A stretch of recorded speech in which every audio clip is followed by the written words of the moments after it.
L'Open d'Australie s'est terminé il y a quelques jours et certains joueurs ont déçu. Petit top 3 des flops. Numéro 3, Carlos Alcaraz. Alors c'est peut-être un petit peu dur car l'Espagnol s'incline tout de même en quart de finale face à Novak Djokovic, mais sa prestation face au Serbe a été loin d'être convaincante.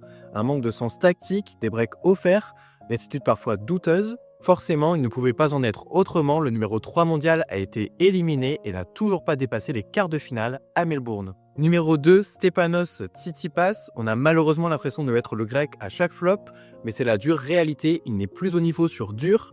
Après Kokkinakis à l'US Open, c'est cette fois-ci Mikkelsen qui en a profité pour l'éliminer dès le premier tour. Alors l'Américain est un bon joueur, pas de problème, il a même atteint les huitièmes de finale lors de cet Open d'Australie face à De Minaur, mais tout de même, on parle de Tsitsipas, un joueur qui atteignait au moins les huitièmes avant à Melbourne et qui désormais n'est plus capable de rien, c'est une vraie décadence. Numéro 1, Daniil Medvedev, impossible de ne pas placer le Russe en tête de ce flop.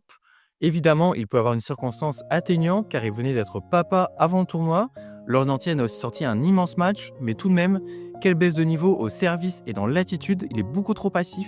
On ne reconnaît plus le joueur qui a remporté l'US Open il y a un peu plus de 3 ans et qui était presque injouable sur dur. Désormais, on a un joueur qui n'a plus remporté le moindre titre depuis 20 mois, c'est la crise pour lui.